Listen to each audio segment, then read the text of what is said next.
epilepsia, sobre todo el ácido valproico, que conduce a un aumento de peso por aumento de la ingesta. Pasa lo mismo con las drogas antidepresivas, con los corticoides de uso prolongado, estoy hablando, por arriba de 20 a 30 días. Niños con problemas psicológicos psiquiatra, con tratamientos como la risperidona. Niños con trastorno de conducta alimentaria, que cada vez tenemos más en el hospital de niños, generalmente por arriba de los 8 o 9 años de edad. Y chicos que han sobrevivido a una enfermedad terminal. Estos también entran en el grupo de riesgo de aumento de peso. Esto que les pongo acá habla de la epidemiología y cómo la transición fue cambiando, desde los dibujos que se veía antes, pasando por el Chavo, y lo que se ve ahora en cuanto a programas cómicos, me refiero, cómo va cambiando, y cómo va cambiando los juegos. Mi papá me decía que jugaba con juguetes hechos de madera, o de lata, de metal. Él ya jugaba con algo más moderno, y actualmente, si bien hay juguetes, pero el rango de edad ha cambiado, se hace más estrecho, y rápidamente se pasa a juguetes electrónicos y una serie de artefactos de ese tipo. Eso ha logrado, desde el punto de vista epidemiológico, cambiar valores, cambiar conductas y cambiar una serie de normas que van modificando las condiciones de salud de los grupos, en donde hay conductas y hábitos alimentarios diferentes, accesibilidad a los alimentos diferentes, el entorno social y cultural que cambia, el crecimiento temprano, porque tenemos chicos que crecen más temprano que antes, y a la vez tenemos una maduración más tardía. Los adolescentes de ahora tienen 28 años, 25 años, cuando antes una persona de 20 años tenía que trabajar y ya era vista para casarse y tener hijos. Todo fue cambiando.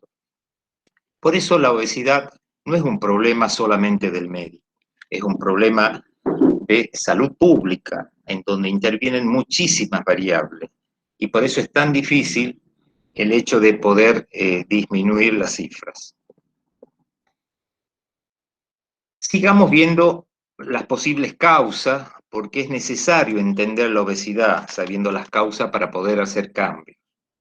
Esto del tipo de alimentación, hubo una época en donde el hombre era cazador, no era sedentario, era nómade, en donde tenía una dieta variada, sobre todo alta en proteína animal, había hidratos de carbono moderados y las grasas saturadas y de todo tipo. Había animales para comer, pero también había vegetales. Acá se basa la famosa dieta paleolítica, porque de acuerdo a lo que se sabe, el tipo físico de las personas eran bastante altas, y que aparentemente no había obesidad. Por supuesto, tenían que caminar kilómetros por día, y el trabajo físico era alto. Hace 10.000 años, el hombre se instala, deja de ser nómade, crea pueblos y descubre el cultivo, empiezan las granjas y demás cosas, en donde la dieta empieza a ser más hiperhidrocarbonada. Las proteínas se mantienen, disminuyen un poco las proteínas animales, pero con la cría de animales mejora, y comía frutas y verduras y vegetales. El problema empieza en los años 1800, 1850, con la revolución industrial, la dieta occidental, con el refinado de azúcares, de cereales, y alimentos en alto contenido de grasa. Esto cada vez más avanza, sobre todo muchísimo en el siglo XX, y acá realmente empieza el problema. La obesidad y sobrepeso tiene la misma antigüedad que la diabetes, cuando empieza a aparecer. Estoy hablando de la diabetes tipo 2. Aparece en el siglo 1800, en los años 1800 al final, y concordantemente aparece también el sobrepeso y la obesidad. ¿Cómo estamos ahora? Y no sé, espero que sea en una etapa de cambios, de comportamiento, de toma de conciencia, y mejorar todos los estilos de vida, no solamente por la salud, sino por la ecología y por el medio ambiente. Esto implica o da vista de causas de consumo. Por ejemplo, esto del año 2010, también en la misma encuesta, teníamos los consumos en niños de 2 a 5 años y podemos ver cómo se resalta todos los días que está en color rojo, jugos, gaseosas, alfajores, frutas, porque aumentó el consumo, ahora últimamente no lo sé, y de caramelos, para que vean el otro factor que es alimentario y cómo la proporción entre hidratos, proteínas y grasas fue cambiando. Esto también es de la misma encuesta y el porcentaje de niños que en general lo que más consumen es azúcar, esto creo que se fue modificando ya de a poco, mucha papa, que es algo barato, accesible, y el pan que deriva de nuestro cultivo principal, que es el trigo. El alto consumo, que en los niños se da porque los padres les enseñan ese tipo de consumo, y por supuesto porque es muy accesible económicamente. El consumo de alimento y composición corporal está demostrado, por ejemplo, que el consumo frecuente de proteínas envasadas, salchichas, hamburguesas y fiambres se correlaciona con un aumento de la circunferencia de cintura y pasa lo mismo con todo lo que sea productos de copetín y golosina. Y por supuesto, la otra parte, la práctica de actividad física es muy baja. Actividad física no me refiero a hacer deporte, simplemente a ser activo. Uno ya no camina, tiene el teléfono, no hace falta desplazarse ni siquiera 2 cuadras para hablar con alguien, usamos ascensor, casi no subimos las escaleras y no necesitamos ir a comprar demasiadas cosas. Esto de la pandemia, por supuesto, va a agravar muchísimo todo esto. La actividad física está totalmente disminuida y somos personas activas, no podemos ser personas sedentarias. Esto habla de lo que pasa en el niño normalmente al crecer. Y esto hay que saberlo porque son condiciones fisiológicas de un niño. El niño no es igual que el adulto, va creciendo. Y si ustedes ven en el gráfico primero, el primer año de vida hay un aumento enorme de peso y también de talla, y hay depósito de grasa. Otra etapa que se produce esto, que se llama rebote adipositario, es a los 6 años, cuando empieza el primer grado. Los niños que hasta 4 o 5 años eran delgaditos y que la mamá me pedía y siempre pide que los chicos comen poco, coincide con esa curva que baja, porque así es el índice de masa corporal, y a partir de los 5 o 6 años empieza el rebote adipositario, por supuesto aumenta el apetito del niño y empieza a aumentar de peso. Y otra etapa es la pubertad, donde hay un gran incremento de peso, de talla y también de grasa para llenar los depósitos. Es importante conocer esto porque son etapas fisiológicas de depósito de grasa. ¿Y qué tiene que ver esto? Que si en esas etapas se producen mayor depósito, probablemente tengamos graves problemas en la pubertad y en la adultez, porque son etapas críticas en donde fisiológicamente los chicos depositan grasa. En la pubertad inclusive aparece, ya saben, resistencia a la insulina, por eso los chicos adolescentes tienen tanto hambre, comen todo el día, a pesar de que la mayoría tienen un gasto en actividad física. Actualmente ya no está pasando eso. Entonces todo esto es necesario saberlo, cuál es el crecimiento normal de los chicos. Bueno, siguiendo en cuanto a las causas, cómo intervienen los genes y el medio ambiente.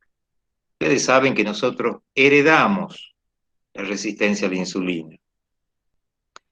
Tienen que ver mucho nuestros padres, nuestros abuelos, y esa resistencia a la insulina que se hereda puede llegar, de acuerdo a mi estilo de vida, sobre todo en la alimentación y en la actividad física, a condicionar después a una diabetes, o no. Pero se puede prevenir, sobre todo si yo sé lo que me pasa. Todo esto, el estilo de vida, alimentos industrializados, disponibilidad de alimentos, las actividades sedentarias, influye para determinar multicausal lo que es el exceso de peso. Si vamos a analizar en general, dentro del 100% de personas con sobrepeso, la genética aporta solo un 25 al 30%. Eso lo tenemos en nuestro genes. Esto fue descubierto en el año 62 por Nell, después se pudo comprobar, y lo tenemos todos.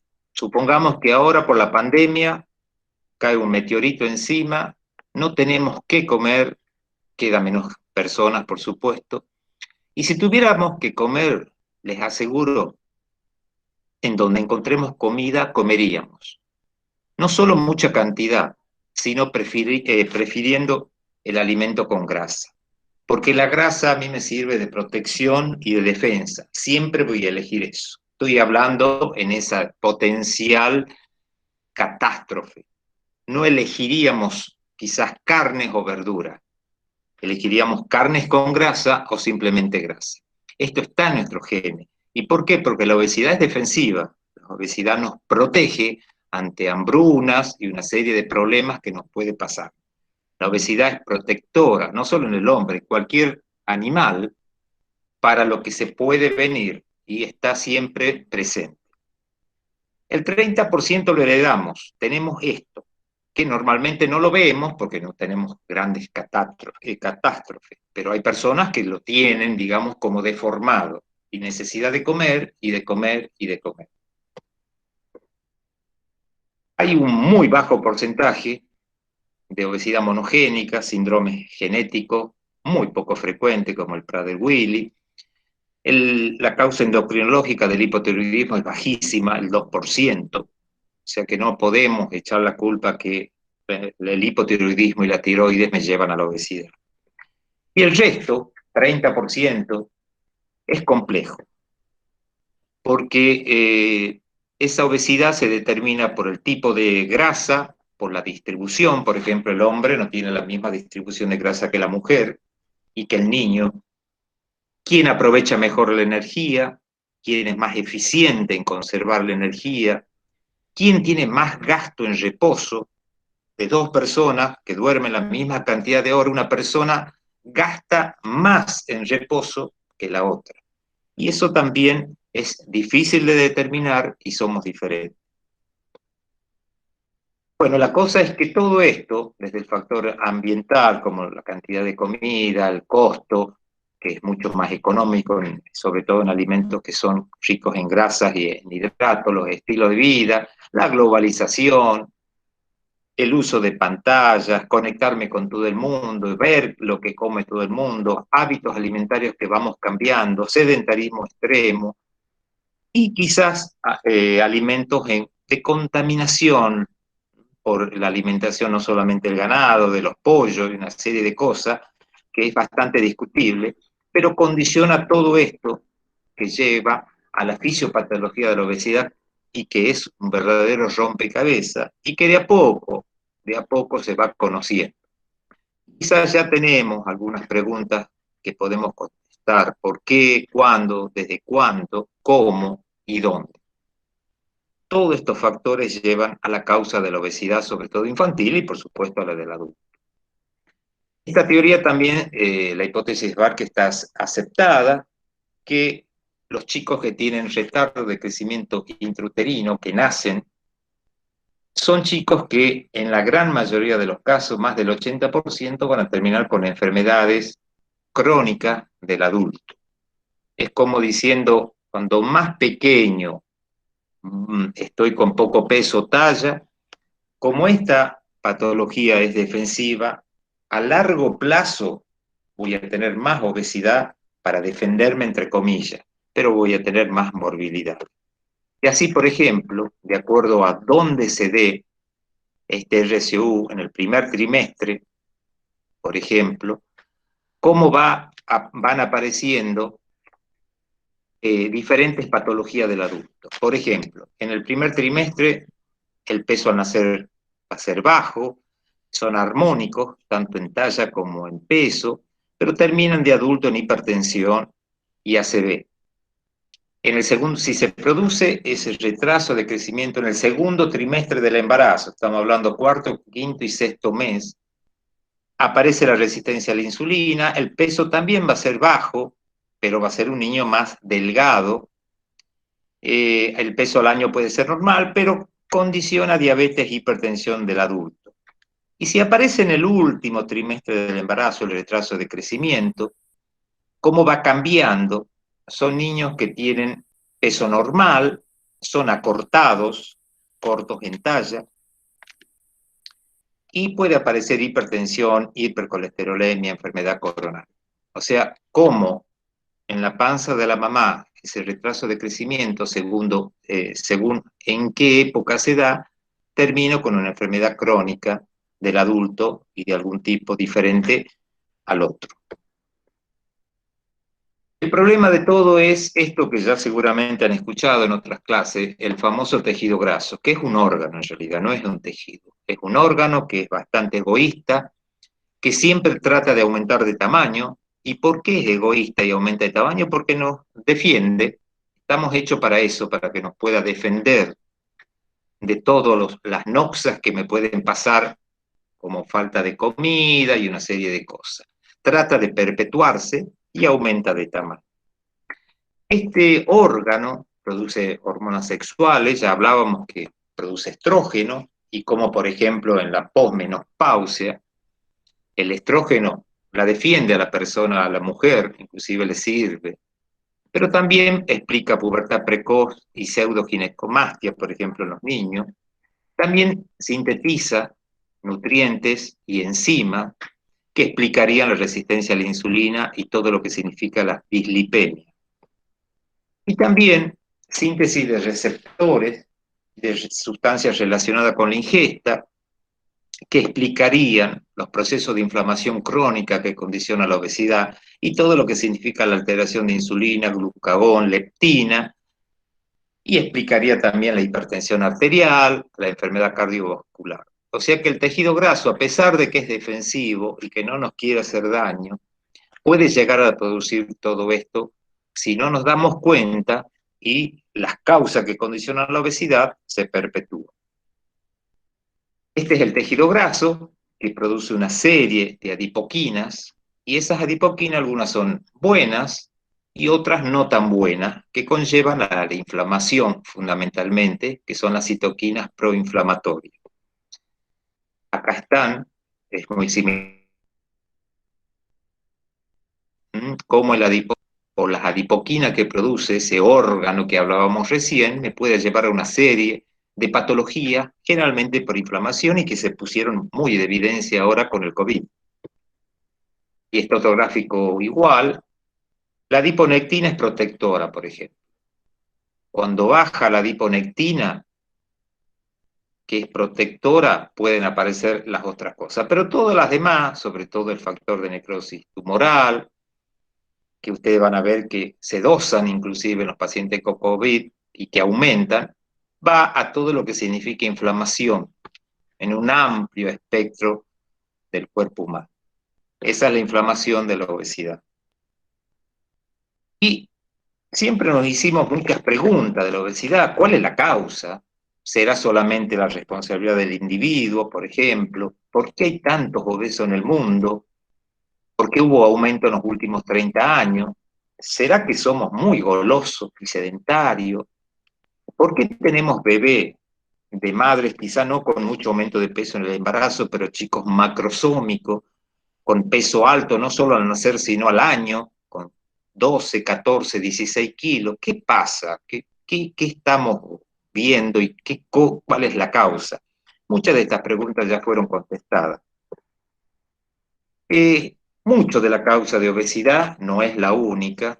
Hablábamos de la actividad física, de muchos tipos de alimentos densamente calóricos, pero son los azúcares refinados y la resistencia a la insulina. Y cómo había relación con la diabetes, hablábamos del siglo XIX, que empezaba a tener relación y se subía paralelamente a lo que era la diabetes tipo 2. No es una responsabilidad del individuo, es una responsabilidad de todos y es un difícil problema de salud pública. ¿Por qué hay tantos? Y bueno, no solamente es el consumo de azúcares, sino comida rápida, la falta de actividad física, el sedentarismo. Y eso de que somos golosos en realidad no es tan así. Hay un mecanismo bioquímico que cuando hablemos de conducta ingestiva, o no me acuerdo si di la clase, hay todo un proceso de neurotransmisores que nos llevan a esto. No es que soy goloso, no, es muy complejo, no es fácil, y hasta podríamos hablar de adicción y todo lo que implica esa neuroregulación que se produce en el hipotálamo. ¿Qué pasa con estos bebés que estamos viendo tan grandes? ¿Y por qué hay una programación, esto ya se habló en otras clases, intraútero, de las mamás embarazadas, en donde el tipo de consumo de alimento, la cantidad, hasta el sabor, atraviesa la placenta y el niño empieza a recibir este estímulo y por eso no solo puede nacer con aumento de peso, sino condiciona para ese primer año de vida, desde que nace el niño, una serie de cosas. Desde intolerancia a la glucosa, o si no la tiene, chicos con un apetito exagerado y macrosómico, grande en peso. La obesidad en realidad es parte de la condición humana para sobrevivir, es nuestra defensa, se debe al tejido graso y existe, por los cálculos que uno hace del sedentarismo y todo, posiblemente de 50 a 100 mil años, que empiezan a aparecer obesos en el Homo sapiens, en ese caso. Vamos a la clínica. ¿Alguna pregunta hasta ahí? ¿Alguien? A ver, me fijo si hay alguien que quiere entrar. Ahí está. ¿Alguna pregunta aprovechen de hacer hasta acá? Muy ¿Alguna claro. duda sobre la causa? ¿Alguien que no la entienda? Muy claro está. Bueno, admito a varios y seguimos. Ahí está. Bueno, sigamos. Vamos a la clínica de la obesidad infanto-juvenil. Esto que ustedes están viendo acá es muy importante que se conozca cualquier médico. No hace falta que sea especialista, un médico general, un médico clínico, un ginecólogo, un cirujano, porque todas las personas por lo general tenemos hijos o tenemos nietos. Estos son factores de riesgo que si yo detecto a tiempo, puedo evitar esa obesidad en el niño y posteriormente en adultez. El sedentarismo en el niño, la diabetes materna tiene relación directa, la lactancia artificial en vez de lactancia materna exclusiva, la obesidad de los padres, el nivel socioeconómico, cuando más bajo es, hay más cantidad. El peso al nacer del niño, cuando es bajo, condiciona por esa teoría de Barker que hablábamos. Cuando es alto, también lo condiciona. El rebote adipositario temprano, esas etapas fisiológicas de depósito de grasa, en donde se adelantan en cuanto a la edad y hay un aumento exagerado de peso. La alteración de los chicos, ingesta, saciedad, no se llena nunca, doctora, no se llena nunca. Bueno, habrá que ver por qué está pasando. Tabaquismo en el embarazo por la mamá, obesidad en el rebote adipositario, familia con ingesta calórica elevada, el catch-up del nacimiento, esos chicos que nacen por ahí prematuros y uno trata de hacerlo aumentar rápido de peso. El aumento rápido de peso significa cambio de hábitos y de la cultura alimentaria familiar. Estos factores son importantes detectarlos. Si de esta pirámide hay varios de estos factores, realmente hay que tratar de ver qué está pasando porque seguramente vamos a condicionar a ese niño a que llegue a una obesidad. Acá están los factores de riesgo, están repetidos, quizás están más completos, pero son los mismos que les dije recién. Bien, quizás más completo y habla mucho de las actividades sedentarias, como es ahora la computadora, la televisión, los videojuegos, el celular. Vamos al diagnóstico de obesidad. ¿Cómo hacemos el diagnóstico? Porque aparentemente el diagnóstico es fácil, con solo verlo a un niño puedo hacer un diagnóstico de sobrepeso o obesidad, pero no es tan fácil. Independientemente que los chicos están más cubiertos, aparte que tenemos una imagen corporal distorsionada, nosotros nos fuimos distorsionando en nuestra imagen corporal, no solo la nuestra, sino de los demás, ver un niño delgado ahora que se le ve la última costilla, nos parece un niño flaco, y en realidad el niño, entre los 2 y los 5 años, el niño normal se le tiene que ver la última costilla. La última costilla flotante se le tiene que ver. Chicos, en que no se le ve la última costilla, no se le ve ninguna, estamos hablando ya de sobrepeso, pero nuestra conducta, nuestra imagen corporal, con el adulto pasa lo mismo, se fue alterando con el paso del tiempo. ¿Cómo se hace el diagnóstico de obesidad? La primera herramienta es la antropometría, las medidas. En cuanto a la antropometría, uno de los elementos clave es el índice de masa corporal, es una herramienta sensible, es fácil de hacer, tengo que pesarlo al niño, medirlo lo más exacto posible y dividir el peso en kilo sobre la talla en metro. Una vez que logro sacar el índice de masa corporal, lo vuelco en una tabla, que ya la vamos a ver, y de acuerdo a la edad y donde figura el niño, puedo hacer diagnóstico de obesidad. ¿Es exacto o no? No es exacto. Tiene su falla, de todas maneras es barato, es sensible, pero tiene fallas porque no determina a dónde se distribuye la grasa, por ejemplo, no determina el sexo. En general, las mujeres tienen más grasa que los hombres, el hombre tiene más masa muscular, y eso no se determina muy bien en cuanto a los valores, tanto en el adulto como en el niño. Otra cosa que se puede utilizar, y es fácil, es la circunferencia de cintura, que lo que me detecta es la grasa central. Cuando yo hablo de grasa central, no es la grasa subcutánea que está en la panza. Me refiero a la grasa interna, a la grasa que está a la vuelta del hígado, a la vuelta del intestino delgado y de otros órganos. Ese tipo de grasa es la grasa central y es la grasa que por las características que tiene, más procesos inflamatorios va a llevar. No tanto el celular subcutáneo, que también seguramente aumenta. La circunferencia de cintura trata de determinar la grasa central. El índice cintura-talla, que se habló, o no recuerdo en el adulto, en donde mi cintura no tiene que pasar la mitad de mi talla. O sea que si yo mido 1,80, mi cintura no puede pasar de 90 centímetros. Es un índice que se está usando mucho. El niño todavía no fue bien validado, pero aparentemente tiene mucha correlación.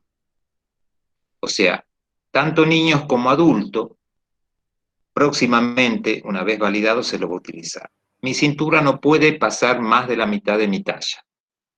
Y los pliegues subcutáneos, que se medían con calibre, ya no se los recomienda, ya no se hace en ninguna parte, porque hay que tener un calibre calibrado permanentemente y hay que tener mucha experiencia para tomar los pliegues. Así que esa podríamos ya dejarlo de lado. Historia clínica, tanto para médicos, licenciados en nutrición, y no solamente profesionales de ese tipo, sino que un profesor de educación física lo puede hacer, la enfermera lo puede hacer, una bioquímica. Esa historia clínica que hay que preguntar cosas para poder relacionar esa obesidad. Por ejemplo, la historia de actividad física, dónde vive en casa, vive en departamento, juega, qué tipos de juego, me refiero a juegos activos, no el juego del celular.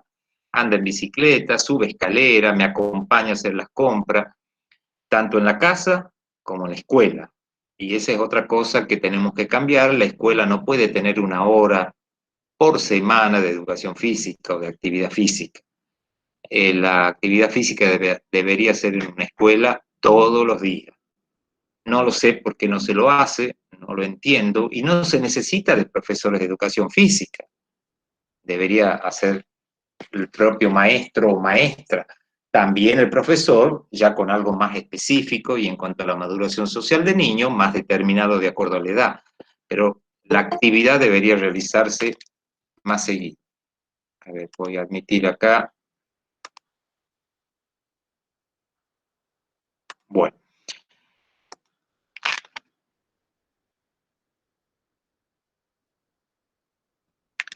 Y los aspectos psicosociales.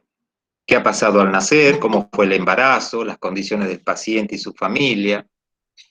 Ver el cuello, esto que ven ustedes son imágenes del consultorio, del hospital, lo que se llama pseudoacantosis, porque no es una acantosis, el verdadero nombre es una pseudoacantosis nígrica, que no solamente es una mancha, sino es algo que sobresale, que se palpa, que no se va lavando, que no solo aparece en el cuello, sino en la axila, puede aparecer en la ingle, y cómo me está avisando de ese niño con sobrepeso de cosas que van apareciendo y que me puede llevar o no al síndrome metabólico, pero ya me está hablando de una resistencia a la insulina.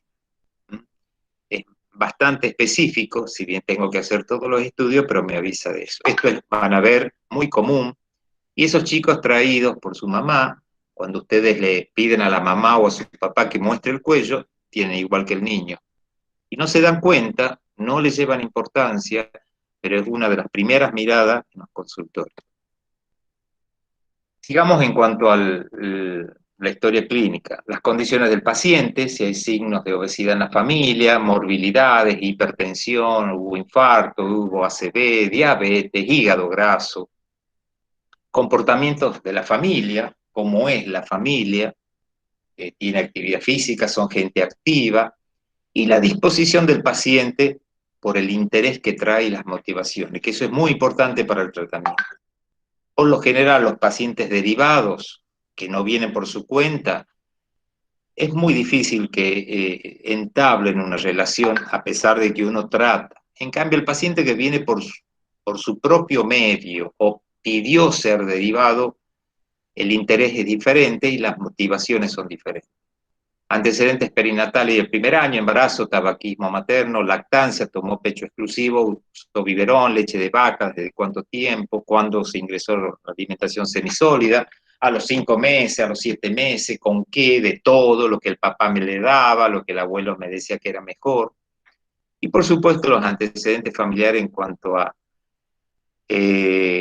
síndrome metabólico, diabetes, trastorno de conducta alimentaria, que le digo que cada vez muy frecuente, depresión, adicciones, asma, apnea del sueño y síndrome genético. Todo esto conlleva para poder hacer un diagnóstico de obesidad y la morbilidad que tiene.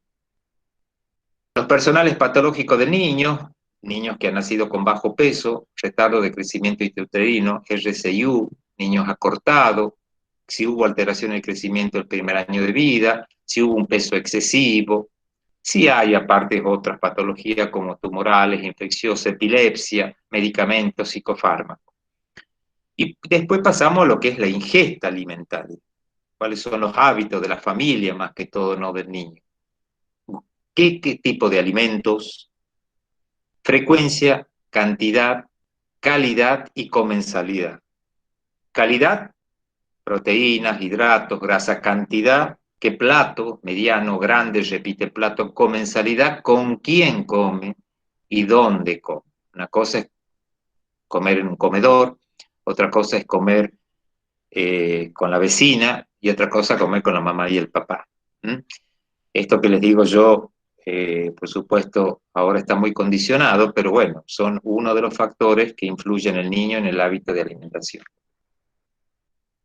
En cuanto a revisarlo al niño, el examen físico, allá hablamos de la pseudoacantosis, las estrías que se le ve sobre todo ya en adolescentes, estrías, celulitis, dirían otras personas, acné, mucha cantidad de acné. El acné no está relacionado con la obesidad, pero en general los obesos tienen bastante acné, o distribución de vello en lugares diferentes y con más cantidad.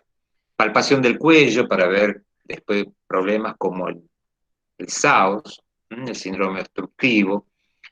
Hay que hacer un examen respiratorio, cardiovascular, siempre tomarle la presión arterial adecuada, palpar el hígado porque puede haber aumento del tamaño del hígado que me lleva o me está avisando de un hígado graso, y revisarlo en general, el sistema musculoesquelético, después de los 8 años, fundamentalmente con el estadio de Turner. Ustedes no sé si saben, el estadio de Turner es para ver su maduración sexual, tanto en el hombre como en la mujer. Hay tablitas en la SAP para saber qué maduración tiene el niño.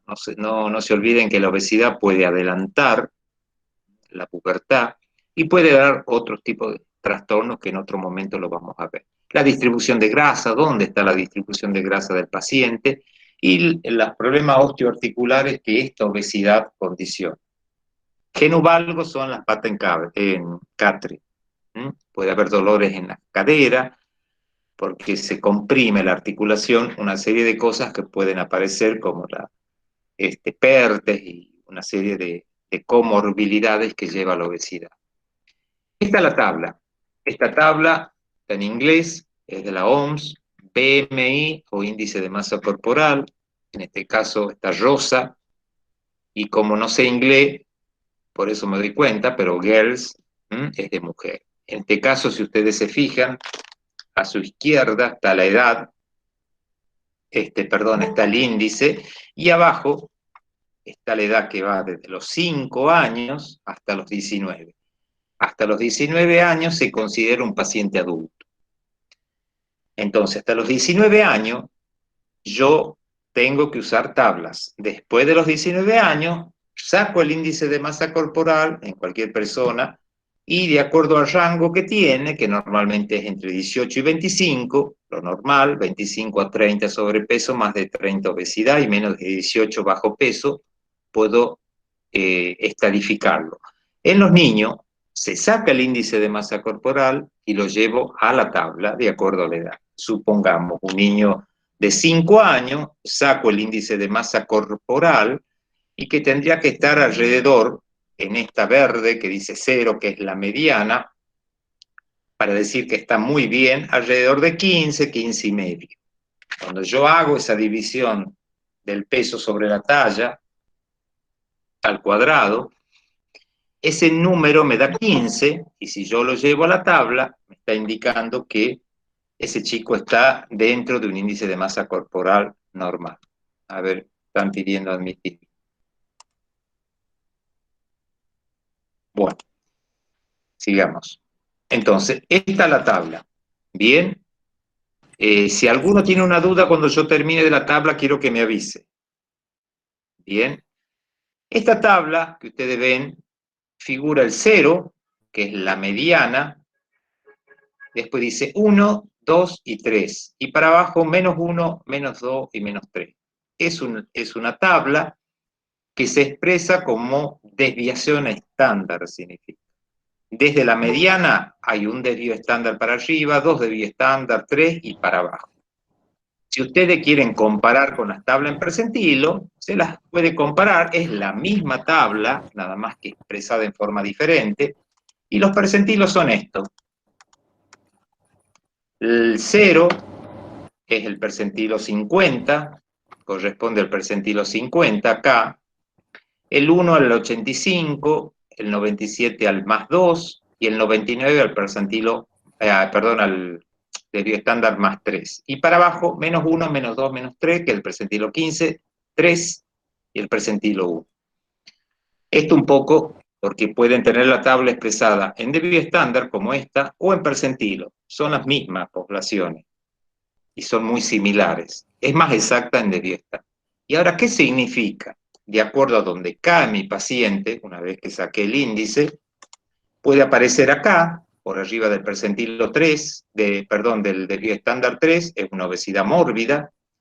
Puede aparecer entre 2 y 3, o sea, por arriba del percentilo 97, y hablamos de obesidad. Cuando aparece por arriba del 1 o del percentilo 85, hablamos de sobrepeso. Y cuando está entre más 1 o menos 1, hablamos de un peso adecuado, no normal, adecuado. Entre menos 1 y menos 2, hablamos de riesgo. Por debajo de menos 2, bajo peso, y por debajo de menos 3, bajo peso severo. Hay un micrófono abierto ahí. Doctor Lescano, por favor, su micrófono.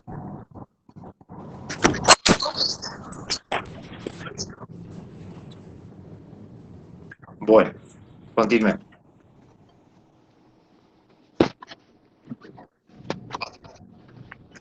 ¿Alguna duda hasta ahí, chicos?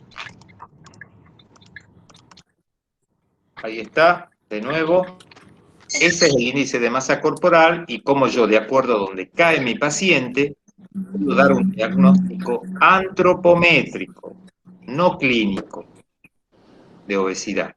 Porque el diagnóstico clínico es sumar esto, más el examen físico, más los antecedentes a cómo come, la ingesta alimentaria y más el laboratorio. Con esto simplemente puedo hacer un diagnóstico de obesidad mórbida, no, podría ser sobrepeso. Supongamos, si un paciente adulto que hace pesas y tiene un índice de masa corporal alto por arriba del bioestándar 2, yo sin querer, haciendo el índice, digo, está obeso. Cuando empiezo a preguntar lo que hace, que me dice que hace fisicoculturismo, qué es lo que come, y cuando se saca la remera, digo, no, este no tiene ninguna obesidad. El aumento de peso se debe a la masa muscular. Por eso la antropometría es simplemente un paso. Para poder hacer una evaluación nutricional me tengo que llevar de la antropometría, de la clínica, de la ingesta alimentaria del paciente y su historia clínica. Si no, no puedo hacer diagnóstico de obesidad. Bien, ¿alguna pregunta sobre la tabla y el uso? ¿Saben cómo se saca el índice de masa corporal? ¿Todos? Buenas noches, doctor. Sí, dale. Mi duda es cómo medir la masa grasa, directa e indirectamente, como decía en la diapositiva. Bueno, la masa grasa hay balanzas que por densitometría y por impedancia eléctrica, es muy común. Hace 20 años era difícil, era cara, ahora se las vende. Esa balanza tiene una batería. Cuando yo me paro descalzo o agarro un tipo manubrio que viene, hay una descarga eléctrica que no la voy a sentir porque es muy baja, y como pasa por mi cuerpo esa corriente eléctrica, cuando más cantidad de grasa tengo, hay más resistencia a la electricidad, y eso es lo que me determina la balanza. Me dice 20% de grasa, 25%, y de acuerdo a las tablas que puedo usar, me están avisando. ¿Entienden cómo se puede determinar? Es aproximado. Para la clínica es un método aproximado. Cuando se utiliza en investigación con un método mucho más preciso, es más correcto. Pero bueno, me sirve como para ponerme al tanto de decir, tengo mucha grasa, poca grasa. Lo que no me dice dónde la tengo. Genial, muchas gracias. Bien. Bueno, ¿alguna otra duda? Bueno, sigamos. Entonces, el índice de masa corporal, le digo algo fácil para usar en el índice, es dividir el Profe, peso. disculpe. Sí, Tengo entendido que esas balanzas solo se las puede utilizar con personas mayores a los 18 años. no, no necesariamente, no es porque le vaya a pasar nada al niño, sino que están calibradas su programa, digamos, para decirme la cantidad de grasa que tiene y poder establecer en una tabla si ese porcentaje de grasa es leve, moderado. Hay balanza, conozco balanza para chicos, más chicos, que tienen otra calibración y también se la podría usar. Pero sí, ese tipo comunes que se venden es para adultos. ¿Bien? Gracias. No, de nada. Entonces, este es lo que usamos normalmente, ya sabemos la equivalencia y cómo hacemos el diagnóstico. Una simple tabla. Y le quería contar, para sacar el índice de masa corporal, se divide el peso, supongamos, yo estoy pesando 90 kilos, divido 90 en mi talla con la calculadora y mido 1,70, entonces pongo 90 dividido en 1,70, porque tiene que ser metro. Pongo igual y vuelvo a dividir en 1,70 y me da el índice de masa corporal. O sea, divido el peso 2 veces en la talla y tengo el índice de masa corporal. Les digo para hacerlo más fácil. ¿Bien? Bueno, Doctor, sí, disculpe, una consulta. sí. Quería saber si hay que correlacionar peso para la talla y talla para la edad. Bien. El peso para la talla es igual, similar al índice de masa corporal. porque el índice de masa corporal es la relación peso sobre talla al cuadrado. Al hacer talla al cuadrado minimizo un poquito la talla, pero es similar al peso para la talla. Si el índice me da alto, el peso para talla me va a dar alto, igual que el índice. La talla es para poder ver para atrás si ese chico tiene talla normal, fundamentalmente talla baja es lo que uno busca, porque me avisa más de su niñez. Encima, talla baja no debe haber habido una buena alimentación en calidad, y sí en cantidad de hidratos, y esa talla baja generalmente son los obesos de ahora. Para eso sirve la talla, y la tengo que necesitar también para sacar el índice. Pero el peso para talla es similar al índice de masa corporal. Bien, muchas gracias. No, de nada. Entonces, ahí está de lo que es el índice de masa corporal, cuáles son las limitaciones. El peso o exceso de adiposidad no siempre indica aumento de grasa, hay que tener cuidado. En los menores de 2 años no se debe utilizar índice de masa corporal, sirve para 2 años para arriba. Antes de los 2 años se utiliza lo que acaba de hablar la doctora, que es peso para talla. Es más exacto que el índice de masa corporal. Las tablas que están en esta misma tabla en percentilo, a veces no tienen el percentilo 99, que equivale al desvío estándar 3, como lo tiene el desvío estándar. Por eso prefiero usar desvío estándar. Y yo a veces no puedo hacer diagnóstico de obesidad mórbida por antropometría. Es preferible tener las tablas en desvío estándar y no en percentilo. Esas son las limitaciones que puede haber en pediatría. Pero de ahí, a partir de los 2 años, se la puede utilizar siempre. Y en el adulto también, por supuesto. Circunferencia de cintura. ¿Para qué sirve? Es un buen predictor de la grasa central. Puedo decir, hay mucha grasa central, poca grasa central. Y se toma como referencia el máximo, que es el percentilo 90. Si pasa el valor del percentilo 90, de acuerdo al sexo, porque hay para varones y mujeres, hablo de aumento de la circunferencia de cintura, que se correlaciona directamente con aumento de la grasa central intraabdominal. Ahora, en el niño hay 4 lugares donde se puede medir la cintura, en el adulto pasa lo mismo. No quiero hablar del adulto, porque no veo muchos adultos. De los niños hay 2 que son las que más se utilizan y que están en la SAP. Una es esta, circunferencia de cintura abdominal menor. ¿Cuál es la circunferencia abdominal menor? Si yo lo veo al niño de atrás, el punto más estrecho, viendo de atrás, si es que lo tiene, porque si es una obesidad importante por ahí no lo tiene, y a ese nivel del punto más estrecho se pasa la cinta. Si quieren usar esta tabla, la pueden usar, se toma con una cinta inextensible, pero tienen que, esa medida, perdón, pero tienen que usar la tabla esta que está a la par. Esta tabla que está a la par, está la edad, a su izquierda, una columna, y está en centímetro el percentilo 90 directamente. Si un niño, le pongo un ejemplo, de 10 años, que es niña, que es la primera columna, tiene 10 años, y de circunferencia de cintura tiene 74, en vez de 69,6, tiene una circunferencia mínima aumentada. Bien, esta es una forma de tomar la circunferencia de cintura. La otra, esta la que utilizo yo porque me parece más cómoda para mí, es con la medición de la cresta ilíaca. Al niño se lo ve de atrás, se hace la palpación de la cresta ilíaca, que es el huesito de la cadera, en ambos lados. Puedo tocar, si una obesidad es muy importante, a veces hasta es difícil, pero en general lo puedo hacer. Hago la marcación con una lapicera en ambos lados, y sobre las 2 marcas paso la cinta. Para esta medida uso este gráfico. Similar al otro, tenemos por un lado varones, por otro lado mujeres, nada más que acá están todos los percentilos hasta el 90.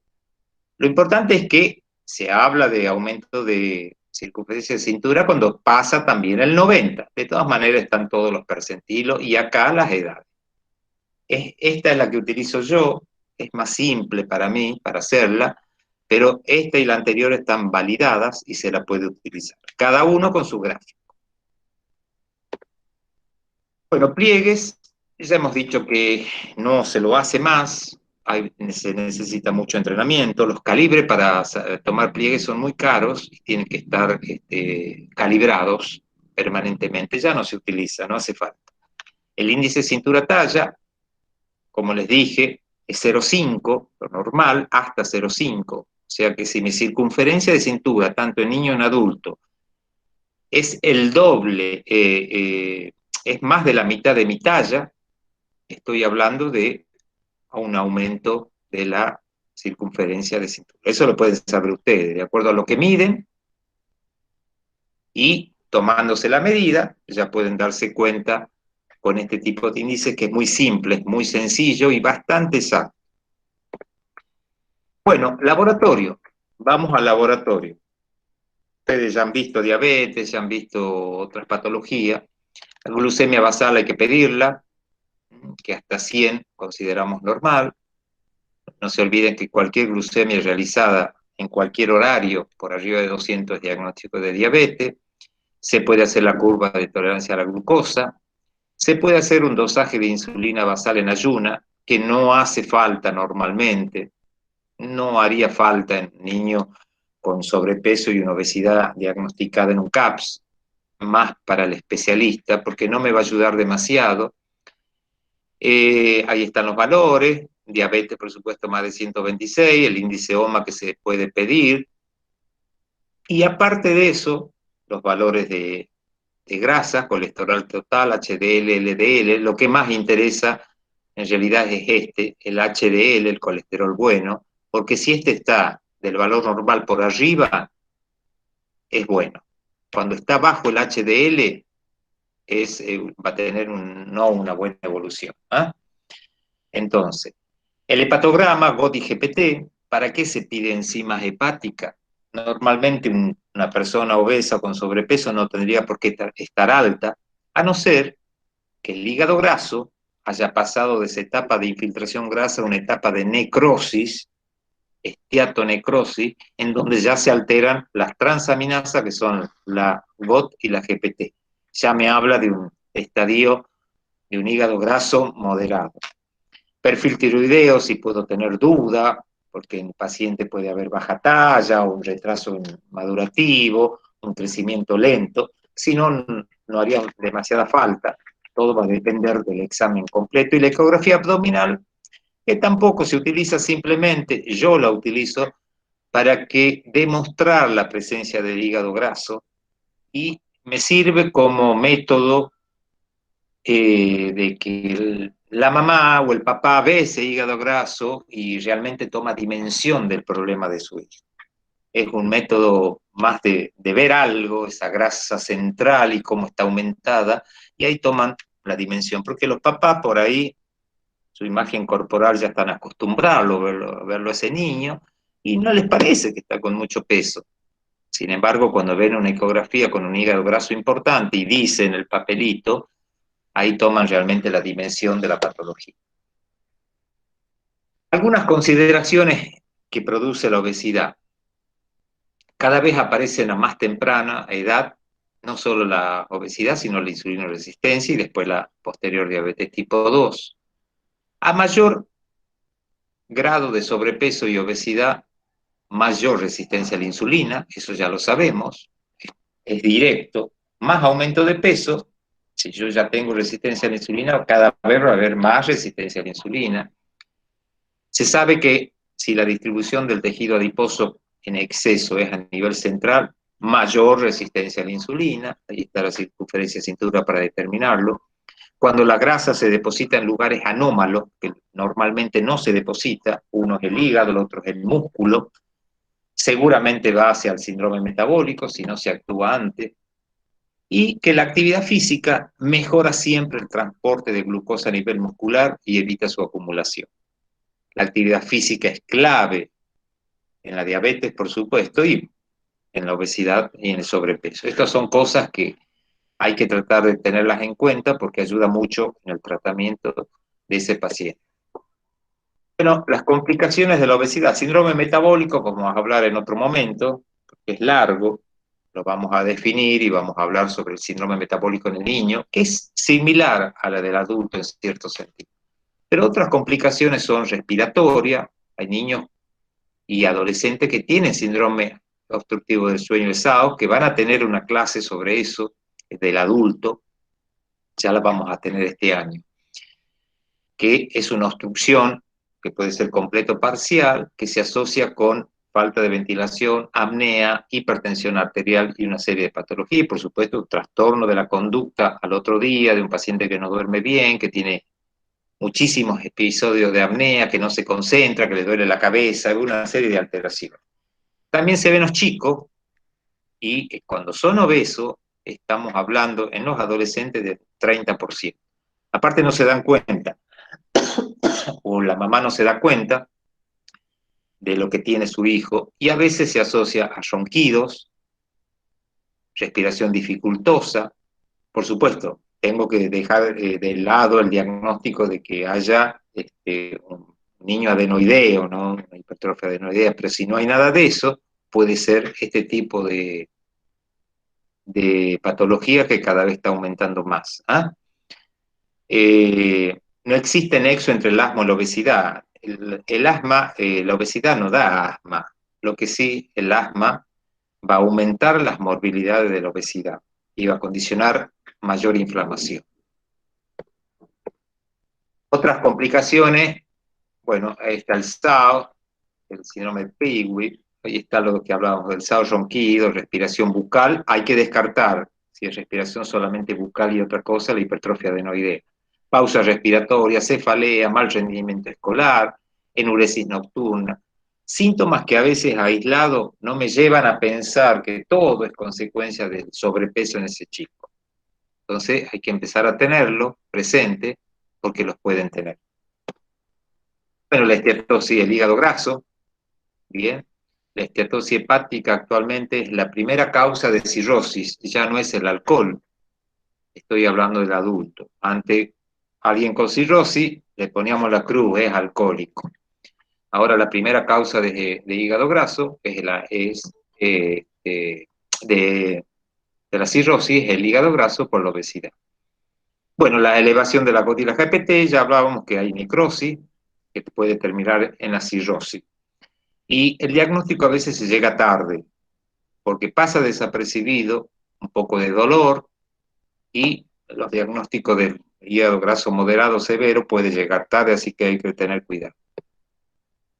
Puede haber reflujo en los chicos por el aumento de presión, puede haber complicaciones renales, que son resortes sí, del especialista, pequeñas glomerulosclerosis, ovario poliquístico en los adolescentes se ve, anormalidades menstruales, menarca adelantada, oligo y amenorrea, hirsutismo, acné, todo lo que compone el ovario poliquístico, el síndrome de ovario poliquístico. Todo esto son síntomas y consecuencias de la obesidad, no es solamente el aumento de peso. Puede haber, yo he visto muy poquito, 2 casos, voy viendo, lo que se llama el pseudotumor cerebral, que por aumento de la presión, por la misma obesidad, se supone a nivel de líquido cefalorraquídeo, hay cefalea intensa, que simula ser un tumor cerebral. Yo he visto 2 pacientes, uno de 8 años y otro de 13 años, y que se llegó a la conclusión esa. De todas maneras, no es tan frecuente.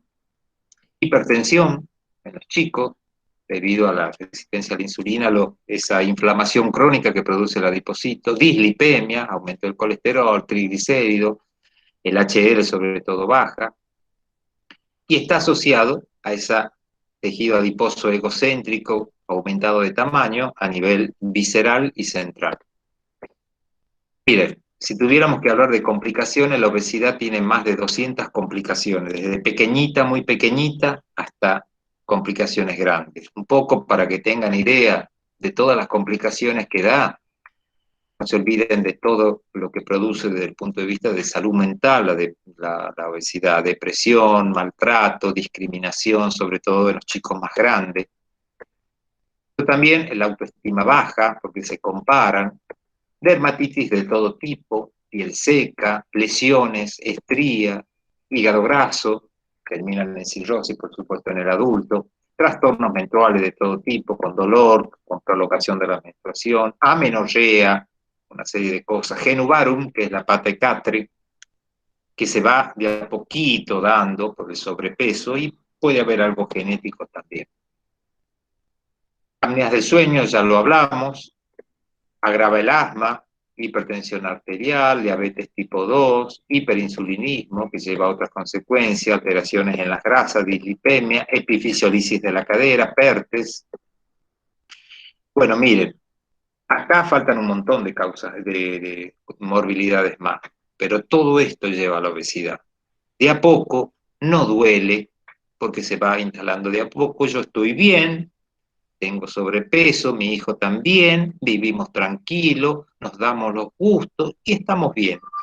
Pero después van a aparecer todo esto.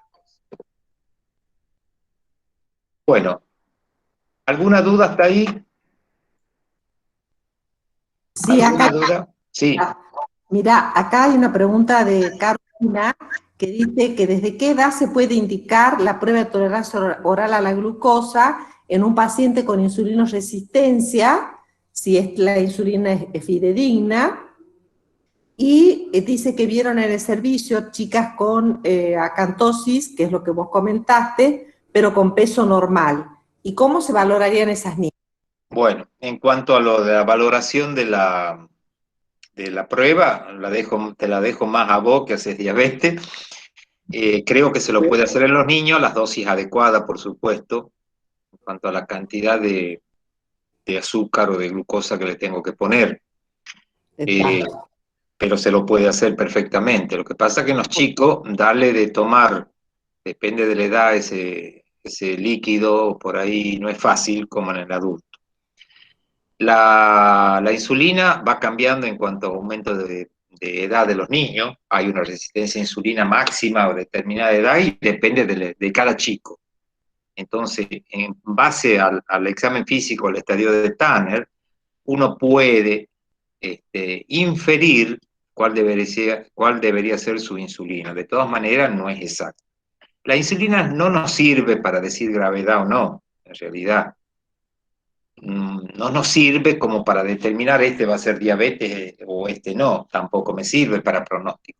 Es simplemente una cosa más que yo puedo tener a mano y que me demuestra esa insulinoresistencia si es que la insulina está aumentada. Por supuesto, siempre a la larga, esa insulina aumentada, esa hiperglucemia, va a terminar destruyendo al páncreas y va a terminar con una diabetes. Es muy probable. Esto no es de un año ni de dos, lleva años la instalación. Pero sí se puede determinar. Y siempre buscar un laboratorio muy confiable, sobre todo para esos valores. ¿Qué otra pregunta había? Lo que te piden varios es que por favor dejes las curvas estas en PDF para que ellos las puedan dejar e imprimir, a las de índice de masa corporal y a las de circunferencia de cintura, que ya les dije que sí, que las vamos a dejar. Sí, sí, de todas maneras, yo le voy a pasar, le voy a subir una tablita en PDF, un librito chiquito que es de la SAP, en donde están todas las tablas, están el índice de masa corporal y otras tablas más, creo que está el de circunferencia de cintura, para que lo tenga. Es lindo tenerlas todas las tablas y poder usarlas. Poder medir talla, no solamente el índice de masa, poder correlacionar. Bueno, ¿alguna otra duda hasta ahí? Bueno, y esto que preguntan de la acantosis nigricans con peso... Bien. La acantosis nígricas no es determinante de insulinoresistencia en el 100% de los casos. Bien. Hay pacientes que tienen mucha insulinoresistencia y no tienen acantosis. Y hay pacientes con acantosis, con poco sobrepeso, y hay pacientes con acantosis en donde una alimentación, digamos, un plan alimentario normal, a los pocos meses se le va. De todas maneras, si yo veo un paciente con acantosis, con sobrepeso, no solamente con obesidad, ya estoy hablando de la posibilidad de insulinoresistencia. Que la tenga que demostrar o no, Por ahí hace falta pedir insulina, por ahí no, pero ya me está llevando más la epidemiología, más la antropometría, más los antecedentes familiares, ya me dice bastante de ese paciente. Hay que relacionar siempre todo. ¿Alguna duda más? ¿Alguna otra pregunta? Doctor. Sí. Sí, mi pregunta es, nosotros vimos pacientes normopesos sin antecedentes de diabetes en la familia, nenas prepúberes con acantosis nígrica muy marcada, franca. Y la pregunta era cómo valorar eso, cómo se valoran esos pacientes, porque no hay Bien. antecedentes y clínicamente la nena, hemos visto 2 pacientes, la veíamos con la doctora Lescano, que es endocrinóloga, por más que Bien. acomodamos la dieta y sacamos hidratos rápidos y actividad Sí, no, física. pero independientemente, ¿cómo lo valoras? Lo valoras primero que puede haber un hiperinsulinismo con poco aumento de peso, porque no solamente de la cantidad de grasa, sino dónde está la grasa, de la distribución. Primero ver eso. Sí. Puede haber grasa en lugares anómalos. Puede tener poca grasa, poco peso, pero tiene un hígado graso o incipiente, por ejemplo. Eso es una cosa. Siempre valorar el estadio de Tanner para Sí. más o menos poder inferir dónde debería estar su insulina y comparar. De todas maneras, es un paciente de riesgo, seguramente, aunque no haya antecedentes, pero hay que empezar a investigar, porque puede no haber antecedentes en la mamá. Pero el embarazo de la mamá puede haber una impronta ahí, de impregni, en ese niño cuando era chiquito, si aumentó mucho de peso, y está dando algo. Y si busco y empiezo a buscar más profundamente los antecedentes, tanto en los directos, o sea, abuelos, empiezo a encontrar cosas. Bien. Siempre está la relación. Por eso el diagnóstico es clínico, fundamentalmente, no solo antropométrico, buscar todos. Y le tendré que decir, quizás no para decirle esto es una prediabetes, pero no estamos bien y podemos ir hacia esto. Y que el aumento de peso, aunque no sea mucho, me puede llevar lo mismo a lo otro. ¿Bien? Y la pregunta de la prueba de tolerancia, haciendo Sí. el cálculo de 1,7 por kilo de peso, pero ¿en qué edad se puede indicar? Si el paciente colabora y por más Yo creo chico. que por arriba de los 6, 7 años no habría problema. Encima de los 7 años. Sí, Bien, 7 años. sí, Sí, 7 bien. años es el límite. Pero Sí. de todos modos, tenés que tener algún nivel de glucosa basal que te haga suponer que lo tenés que hacer. Ya Claro. tienes Sí. más de 110 a 126 en varias oportunidades, no en una sola. Bien. Sí, con indicación, digamos, una indicación precisa. Preciso. Está bien. Bueno, esas eran las dudas, gracias. Sí, porque es algo molesto, digamos, para el niño. Va a ser algo molesto y tendría que tener ya indicios clínicos de a dónde quiero llegar. ¿Ah? Bueno, Gracias. el tratamiento, hablemos del tratamiento. No hay un tratamiento efectivo ni específico hasta el día de hoy. Se necesita mucho tiempo en llegar a un peso aceptable, no voy a pretender que llegue a un peso adecuado, totalmente normal, con un índice de masa corporal de 0, no, pero por lo menos bajar ese 5, 7%, 8% de peso, y con eso es suficiente para disminuir las morbilidades.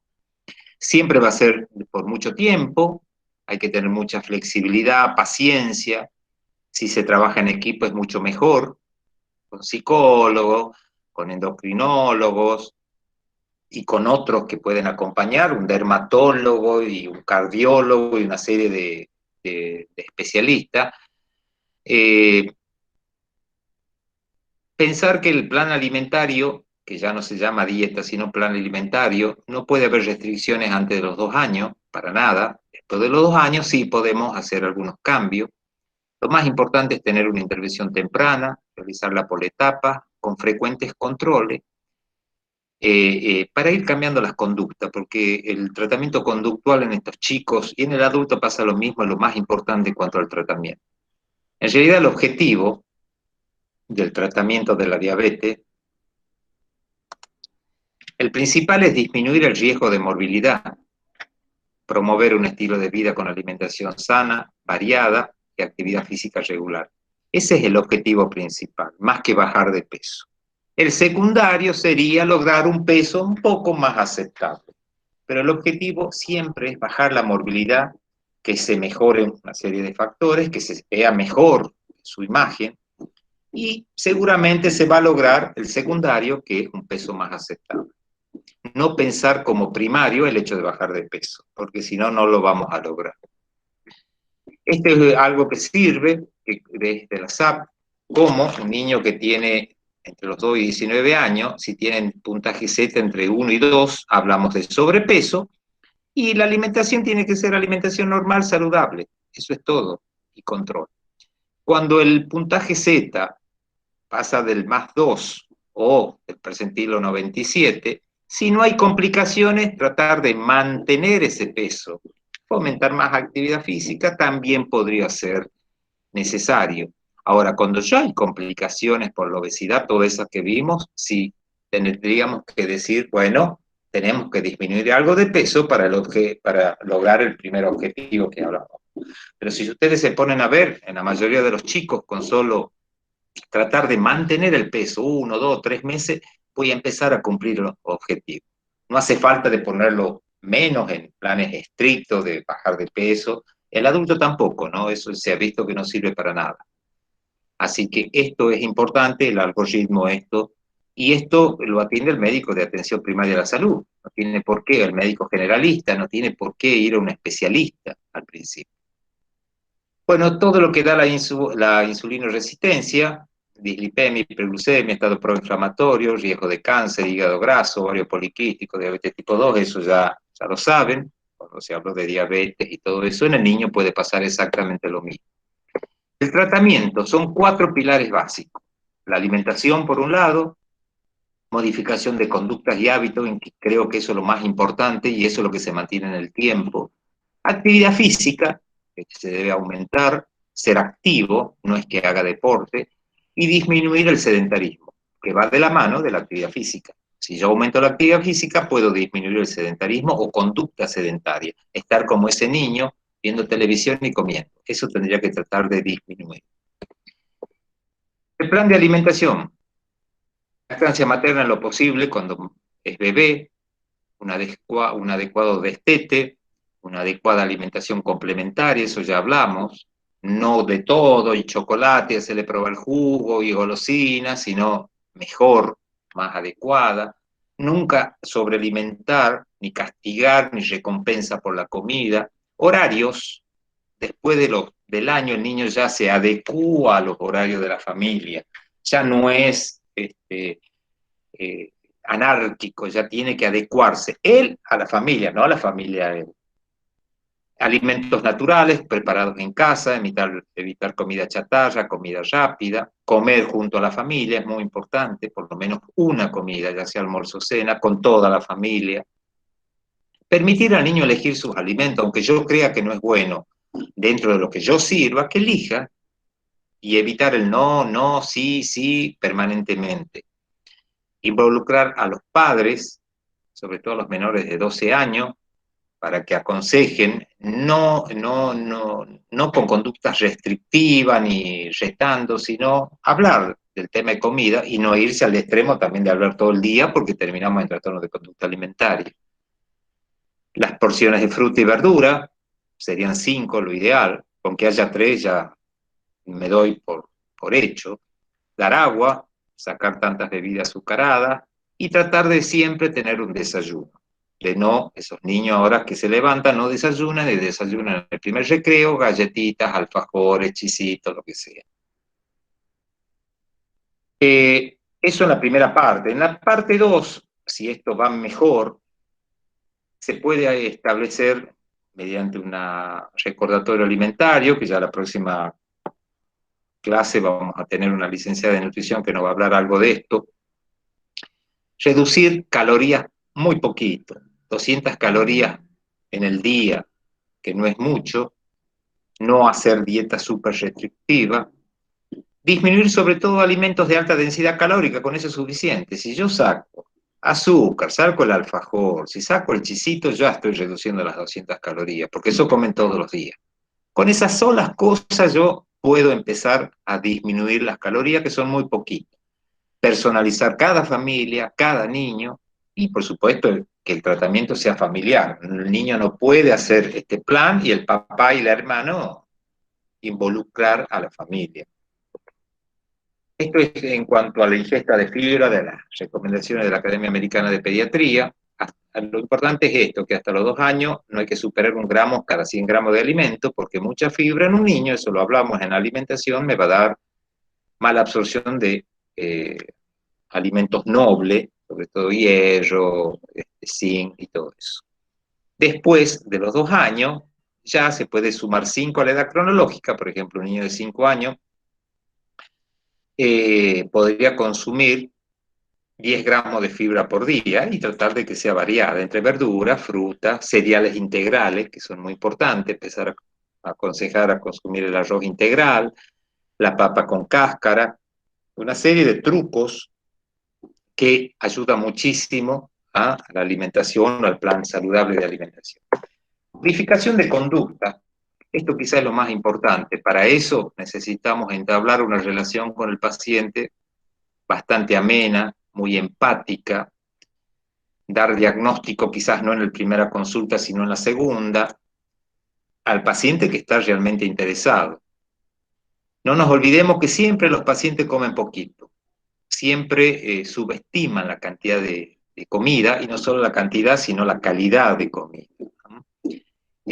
Ojo que a veces estamos en un niño que puede haber sobrepeso y obesidad y puede haber trastorno de conducta alimentaria, y al año tenemos con un niño que puede tener una anorexia, una bulimia, ojo que puede pasar.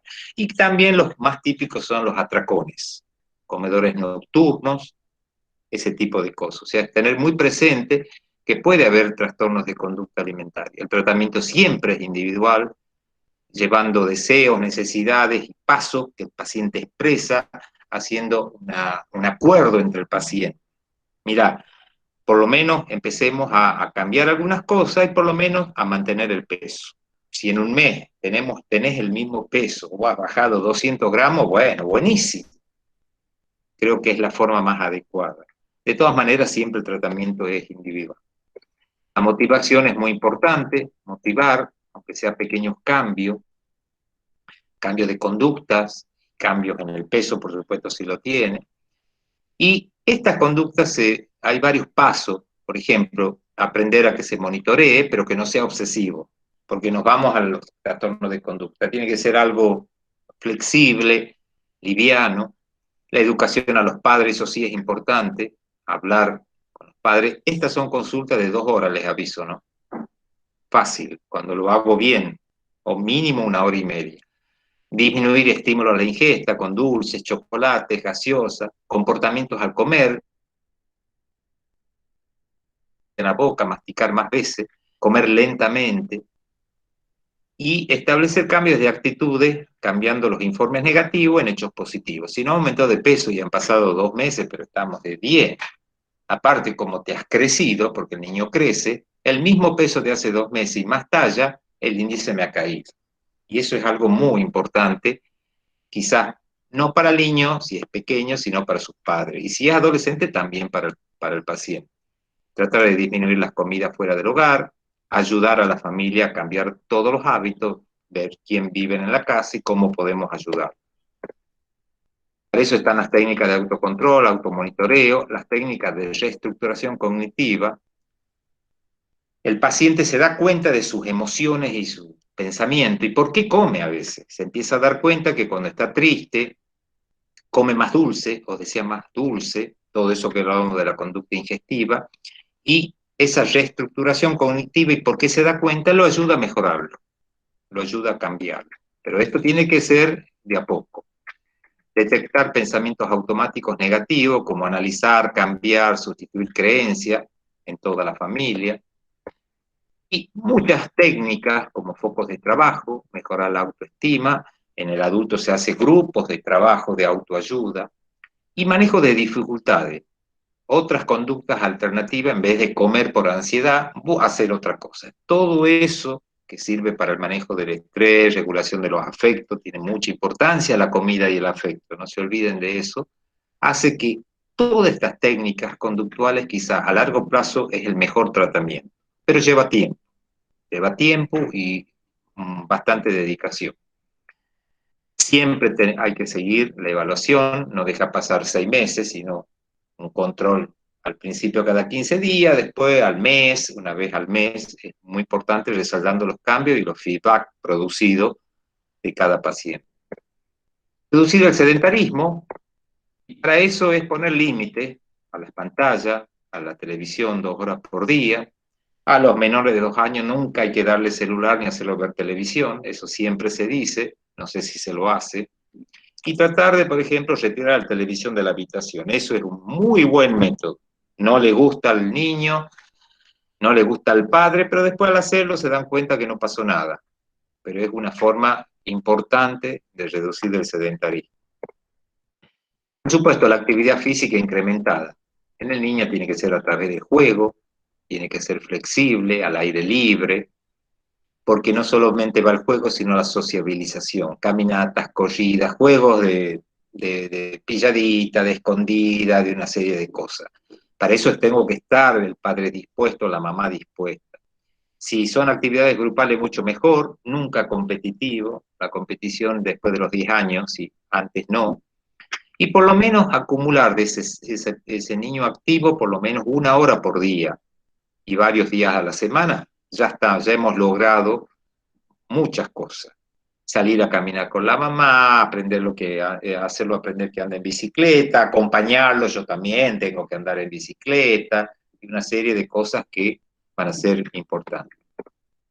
Esta es la pirámide de la actividad física, en la base está todos los días, saca a pasear el perro, estoy hablando del adulto, y en la punta, por supuesto, el que está sentado en la computadora, acostado en la cama, sin hacer nada. Es una guía simplemente para tratar de, así como hay una pirámide alimentaria, una pirámide de la actividad física.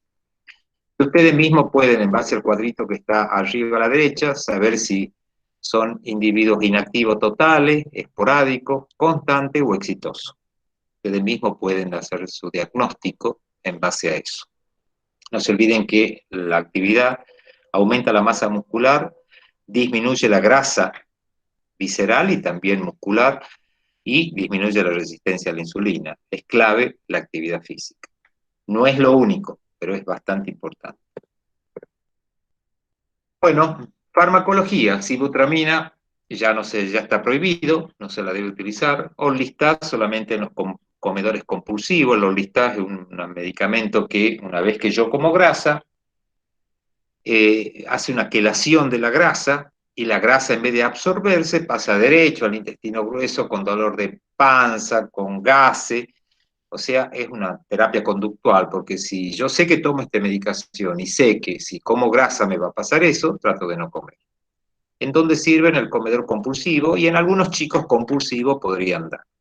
Metformina se debe usar solamente cuando uno comprueba resistencia a la insulina. A partir de los 8 años ya se está usando a las dosis normales.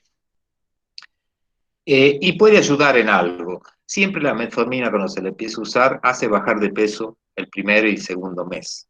Pero en realidad debería haber resistencia a la insulina para su uso. Y lo que se está usando, todavía en niños yo no lo usé, no lo he visto ni si lo usan, pero que debe ser que ya están probando en adolescentes, el análogo al GLP-1, que es la liraglutide, que seguramente ya han escuchado hablar en el uso del adulto. El resto no hay otra droga, no hay tratamiento específico para la obesidad, menos en el niño. Están un poco, después les paso la clase, cómo actúa cada uno, dónde se produce, pero no hay una verdaderamente farmacología específica, efectiva para la obesidad. Tratamiento quirúrgico, algo se habló, sobre todo en el adolescente y en el adulto. Hay consensos de expertos de la SAP que solamente se debe indicar la cirugía en índice mayor a 35 o a 45 con comorbilidades, como por ejemplo resistencia a la insulina, dislipemia severa. Y hay requisitos. Tiene que haber adolescentes con un desarrollo puberal y crecimiento del 80% para arriba, no pueden quedar embarazados, tiene que haber una evaluación prequirúrgica y postquirúrgica desde el punto de vista psicológico, tiene que haber adhesión después de la cirugía, a continuar con un plan alimentario, con la actividad física, con todo el tratamiento que ya hablábamos recién. Evitar el embarazo antes del año de la operación, porque si no, son personas que tienen un intestino corto, con mala absorción de micronutrientes, a pesar de que se le da suplementos vitamínicos y minerales, puede haber problemas. Entonces, se evita, no tendrían que embarazarse. Reduce el peso, es efectiva, 50 al 80% de los adolescentes, reduce las morbilidades, por supuesto, y mejoran a corto plazo toda la parte de salud mental, depresión, alteración en el comportamiento alimentario, desde el punto de vista de salud mental fundamentalmente. Las técnicas son variadas, lo que más se está utilizando es la manga gástrica, que es la última parte. Ya no utilizan el bypass en pacientes con muchas morbilidades, obesidades muy importantes, más en adultos que en adolescentes. Pero la evaluación es individual por el equipo de cirugía y el equipo de obesidad que tiene cada hospital. Es muy individual, pero se puede utilizar en adolescentes. Bueno, estas son otras gráficas de lo que se hace en la cirugía para la obesidad. Entonces, la obesidad es algo complejo, requiere de acciones concretas, involucra a muchas personas, no solamente al médico, al gobierno, a condiciones sociales dignas y una serie de cosas.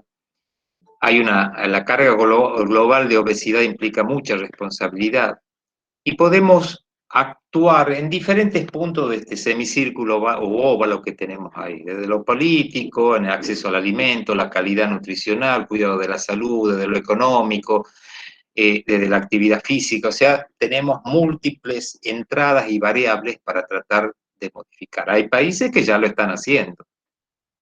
Creo que nosotros todavía no.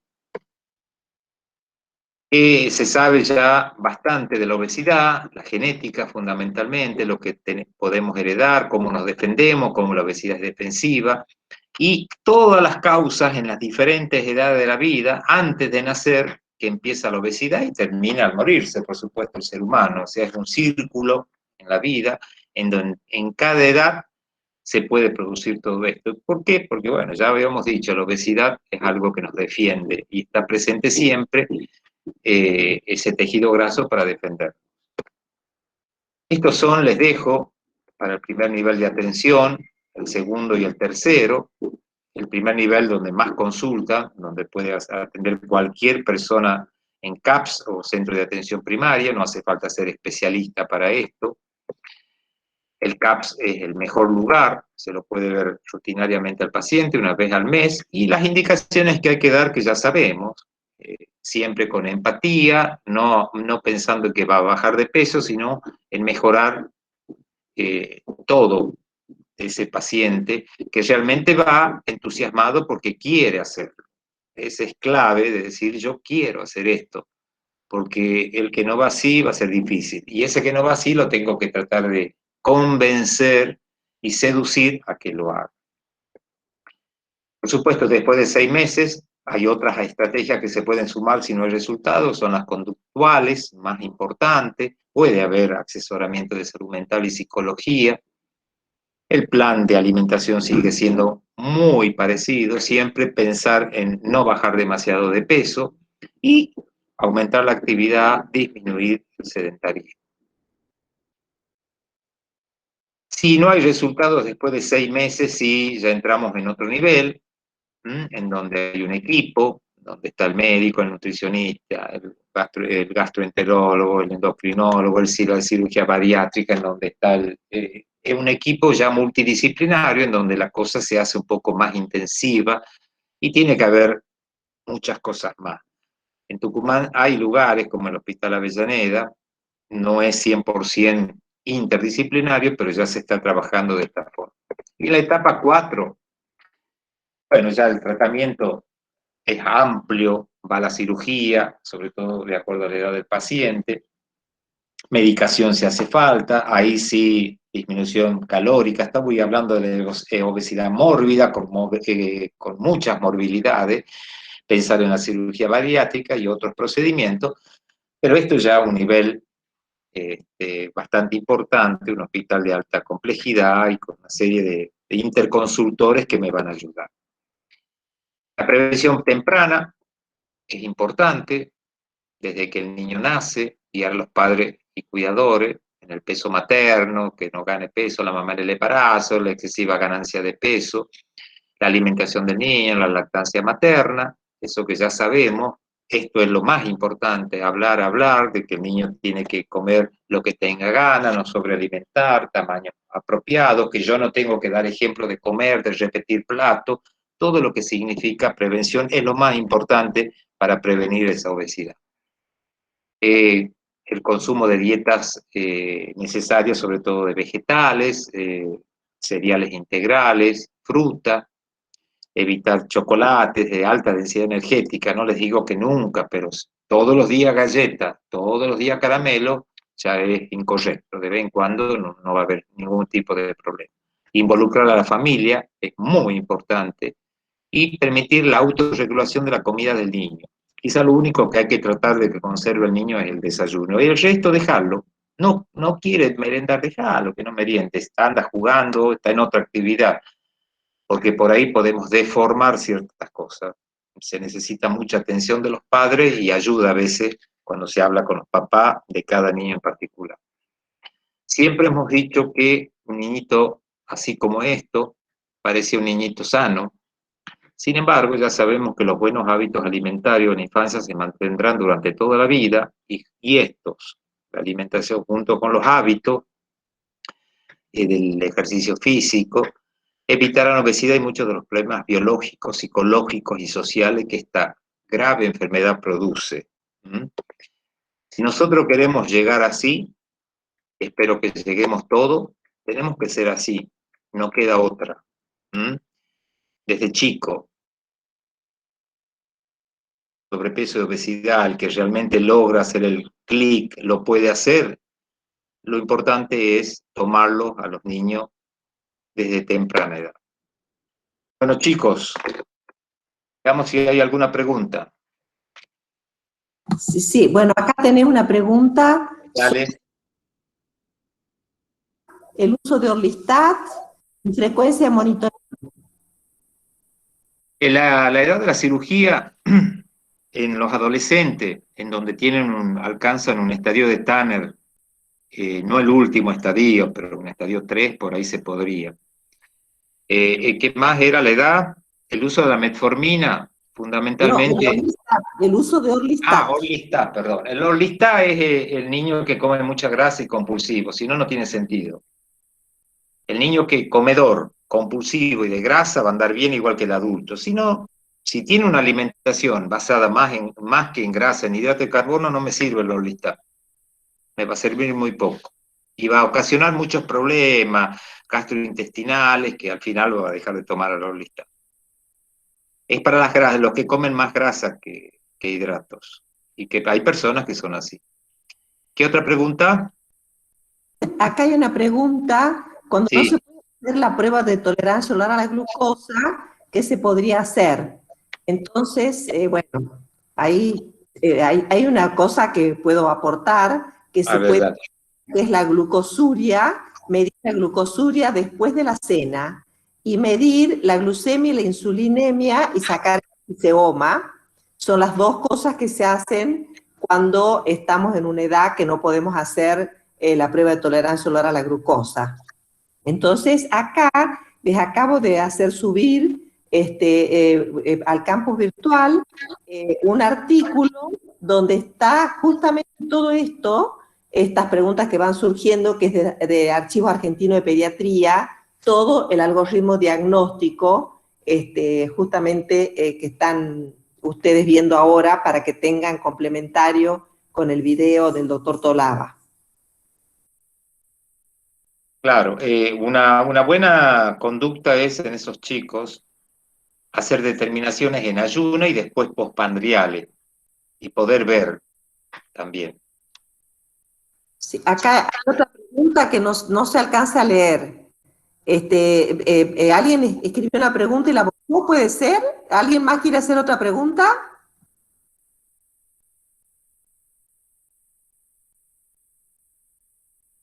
No, parece que no tuvimos más preguntas. Gustavo Acosta. Gustavo Acosta. Sí, que ve un aumento Sí. importante de sobrepeso. Sí, el problema es que algunos los vemos, otros no lo estamos viendo, porque nos acostumbramos. Empezamos a tener una imagen corporal medio deformada y nos acostumbramos que es común.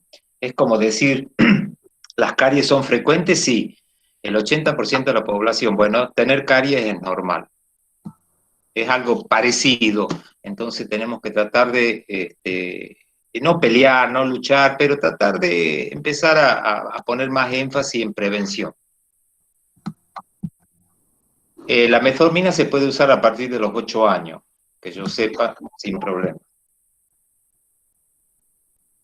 El monitoreo de peso, hacerlo de acuerdo a cada paciente, que no ocasione nada de los dos extremos, ni susto, ni desazón. Entonces hacerlo, el paciente no se debe pesar en la casa, lo peso yo una vez al mes, cada 20 días, y por ahí no lo peso, me olvido. En realidad el objetivo primario no es bajar de peso, sino disminuir la morbilidad. Si voy cumpliendo eso, seguro que va a bajar de peso. Bien. Es muy importante la toma de la presión arterial. Acá hay una Lorena Gómez, y justamente ¿cuál es lo normal? Lo normal están las curvas de la Sociedad Argentina de Pediatría, que les decía recién el doctor, así como hay para índice de masa corporal, hay para presión arterial, pueden ingresar a la página de la Sociedad Argentina de Pediatría y bajarse las curvas de presión arterial de acuerdo a edad y sexo. Que acá te pregunta Lorena Gómez. Y te preguntan también, René, del edulcorante. ¿Cuál es el que recomiendas vos? Los edulcorantes, la gran mayoría no tiene problemas, ya hay muchos años de uso de edulcorante, y las dosis máximas permitidas que podrían causar daño son altísimas. Yo, usando un sobrecito de ciclamato, debería consumir lo que tienen más o menos 20 a 30 sobres por día, que eso es algo imposible. O sea que son seguros la mayoría. Yo usaría stevia, usaría sucralosa, como a partir de los años sin ningún problema, de los 2 años los chicos sin ningún problema, ni cuenta se dan que yo cambie, que la mamá en vez de azúcar le pone edulcorante. Y tratar de evitar inclusive el edulcorante si es posible en los niños. No hace falta por qué endulzar muchas cosas. Cuando el niño se acostumbra a no usar demasiada azúcar y edulcorante también, se acostumbra a eso. Lo mismo pasa con la sal, depende de la familia. Stevia sí, sin ningún problema, se puede usar. Yo tengo una consulta, doctor. Buenas noches de nuevo. Es para saber en qué tiempo o durante cuánto tiempo se puede dar la metformina en los niños. Mira, yo no uso mucho metformina, yo hago más nutrición que endocrinología en general. Nosotros en el hospital de niños tenemos un servicio de endocrinología y otro de nutrición. Yo no usaría por demasiado tiempo la metformina, siempre viendo el efecto que causa, por supuesto. La metformina al principio hace bajar de peso. Estoy hablando de chicos adolescentes, no hablo de adultos. El bajar de peso es propio de la metformina y hasta es engañoso, porque yo bajo de peso sin mucha dieta, sin mucho plan alimentario, y me confío. Y después quedo ahí y es probable que empiece a aumentar de nuevo. Por ese efecto que he visto bastante, como si no hay una insulina resistencia, sospecha, trato de no usar metformina y me voy a los otros cambios conductuales, cambio en el plan alimentario, actividad física, que creo que son a largo plazo lo que más ayuda. Sí, Muchas gracias. Hay que evitar el uso de metformina. Nosotros en el servicio de endocrinología del Hospital de Niños vemos muchas niñas que han sido medicadas con metformina y que después tienen hipoglucemias. No se olviden que la hipoglucemia va a ser peor, van a tener golpes, caídas cuando hacen actividad física. Lo mejor es las pautas alimentarias, como dice el doctor, la actividad física, y solo dejar en algún caso el uso de metformina cuando hay un síndrome de resistencia a la insulina, con síndrome metabólico comprobado y con control y monitoreo muy cercano. No está indicado usar en todos los niños, como hay una tendencia actual de querer dar metformina. Solamente puede hacer bajar al comienzo algún poquito y después no pasa más nada, y al contrario, trae un montón de otras sintomatologías que son mucho más peligrosas con el uso de la metformina. Algo tenemos que reservar para la diabetes tipo 2 en los niños, que ahí sí está indicada la metformina.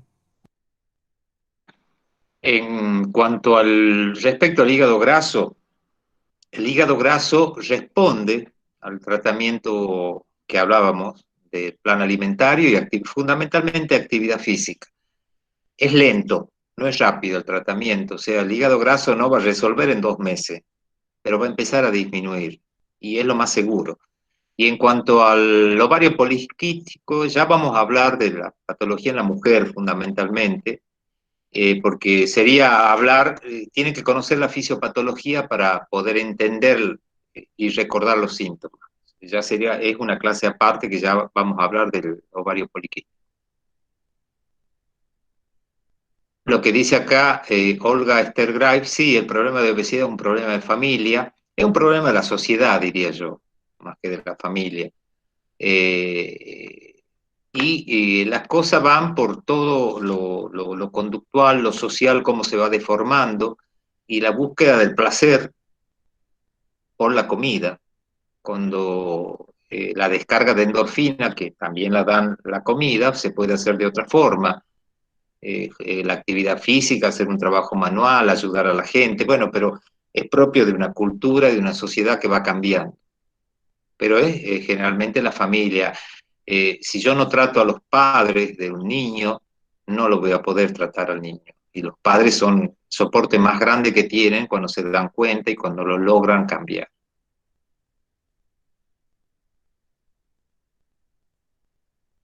¿Alguna otra pregunta?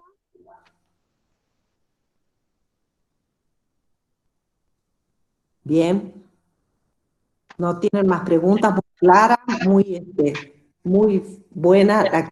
Felicitaciones, acá te ponen, felicitan tu clase que ha sido muy clara, la Gabriela Marchesi, bueno, y otros, María Belén. ¿Cuándo es el examen? Acá llegamos. Bueno, están todos felicitándote y dándote las gracias, pero de medio de todas esas preguntas hay algunos alumnos que están interesados, también por supuesto, en saber cuándo va a ser el examen. El próximo módulo va a ser el 31 de marzo. El 31 de marzo va a hablar la licenciada María Inés Landó, que es una licenciada, va a hablar de toda la parte nutricional, tratamiento nutricional de la diabetes tipo 2.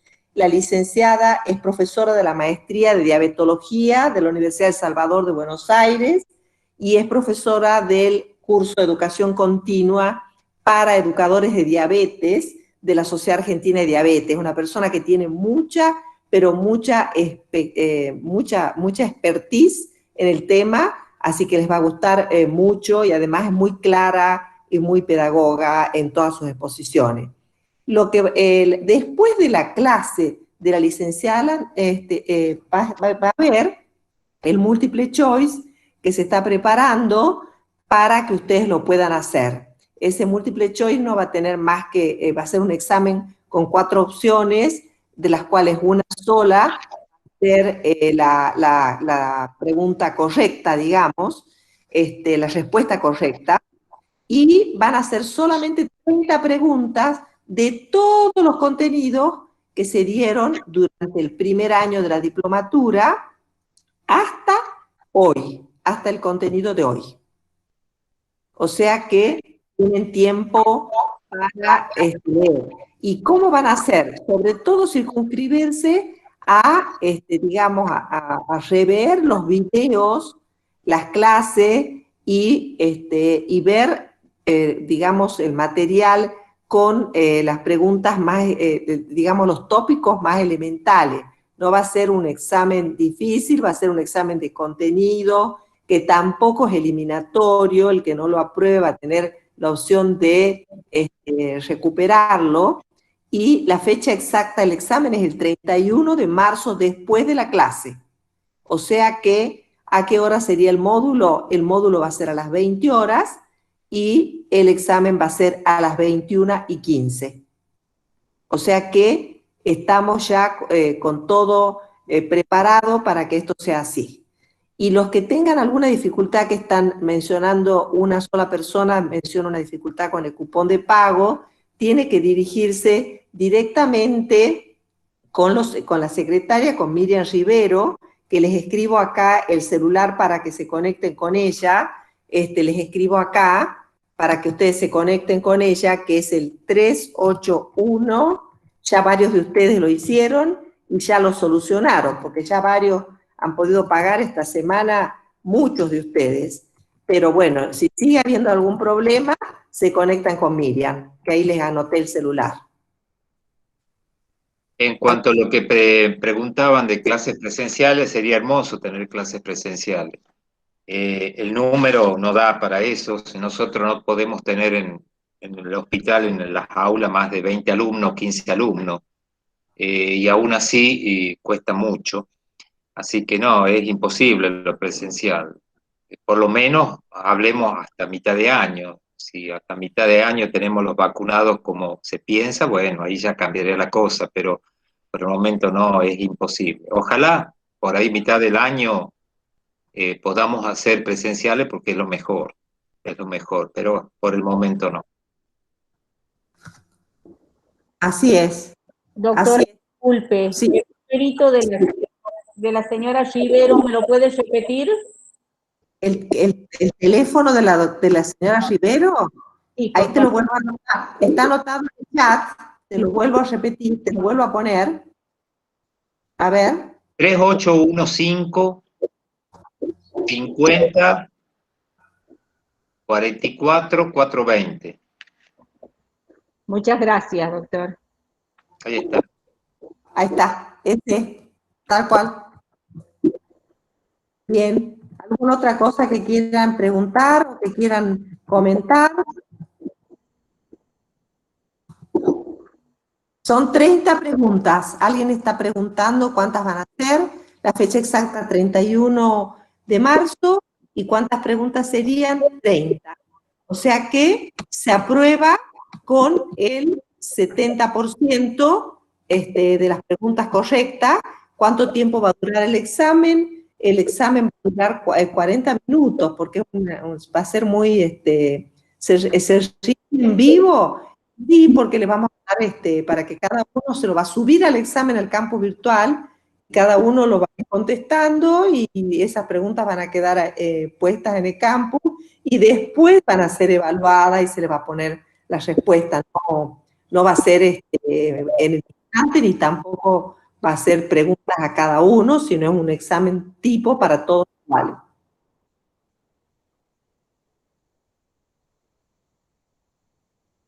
Bien, muchas clases, dice a la doctora Granis, que nos vamos a encontrar el 31. Bueno, todos dicen lo mismo, así que bueno, muchísimas gracias, doctor Tolava, excelente, como todos dicen, así que bueno, nos estaremos viendo igual, cualquier cosa nos estamos conectando, pero con lo que necesiten, pero les quiero pedir, por favor, como me están poniendo acá el señor Alfredo Lobo, que es el secretario que está pendiente de todos estos temas, es que por favor paguen las cuotas, porque nosotros tenemos, bueno, la facultad nos exige que tengamos la diplomatura con las cuotas al día, y inclusive todavía no se hizo el incremento que nos pidió la facultad, así que necesitamos que se pongan al día con las cuotas. Acabamos de subir la planilla de deudores, así que cada uno puede ver lo que debe, para que antes de rendir puedan estar al día, porque si no, lamentablemente no van a poder tener el examen aprobado los que no tengan